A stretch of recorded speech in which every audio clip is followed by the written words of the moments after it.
We're here for you. All right, so a couple things to hit. There's gigantic NFL news, which we'll get to in a minute. This one is nothing good about this story, but got to let everybody know what's going on. So Eagles reserve offensive lineman Josh Sills has been indicted on rape and kidnapping charges in his home state of Ohio. Now, he's 25 years old. He's been indicted in Guernsey County, Ohio. Common Pleas Court grand jury on one count of rape, one count of kidnapping, both first-degree felonies.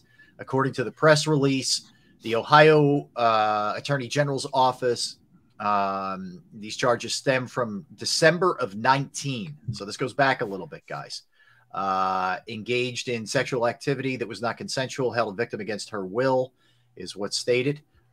Sills was issued a summons to appear in court on February 16th. That's 4 days after the Super Bowl in Glendale with the Eagles.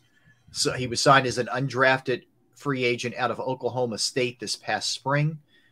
He's finishing up his rookie year with the Eagles, and he has been inactive for the 2 playoff games thus far. So, look, I don't, again, we always, when we're talking about these kind of stories, there's 2 people who know what happened, and those people and the let the jury play itself out, like the legal system do its thing. We don't know. It's certainly not something that you need if you're the Eagles generally. You don't want to answer these questions. You don't want to have to put out a press release. You don't want distractions if you were a head coach. And I'm not making light of what the situation is. I'm just saying from a team perspective, this is not something you want to be hearing, 11 days before the Super Bowl. No. The easiest way to squash that for right now is to take the politically correct approach from the organization and basically say, we are aware of the situation and will not have further comment until further investigated. Yep. Well said. Well said. If we hear anything else, if there's any more that's happening, we'll pass it along. But just to put it out there. All right, that's that from an Eagles perspective. More than likely, they're going to let him go just to get the distraction away. They'll probably let him go. When you're a 53rd man on the roster, right. This kind of stuff, whether you're guilty or not, is not what the team needs. It's not worth it to them from a team aspect. He's not giving them that much worth. Right. But I mean, you can't get caught up like that, man. You can't not, guilty or innocent, whatever it is. It's just not what they need as of right now, going into the biggest game of everybody's life right now. Well, supposedly this story is 4 years old. And why does it surface itself now? Now, from what I read, back in his hometown, they did an article on it that was released this past Sunday. So that was 3 days ago.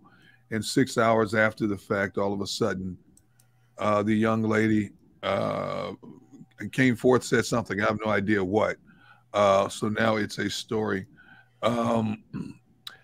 You said cut him now, Barrett, and not to disagree or to agree with what you said, but no, I'm not saying I would necessarily. I'm saying the organization. The organization, yeah. But is that fair until they get all the not fair at all? You know what I mean? Nope. Until they get all the information available. Now, granted, if it was a frontline player, until the shields of protection would circle that player immediately. Absolutely. Absolutely. But under the umbrella of innocent until proven guilty, and I'm not disagreeing with you, so don't think I'm disagreeing with you. I think it would be unfair to this young man until it's further investigated. Yep. And I tell you guys this all the time, as a husband and a father of 2 daughters, I don't condone any type of violence or abuse towards women. But you have to let the due process run its course before you make a definitive decision like that. That's where I feel. I hear you. Oh, well, look, as I said, if we get anything further, we'll pass it along as far as that goes for sure. But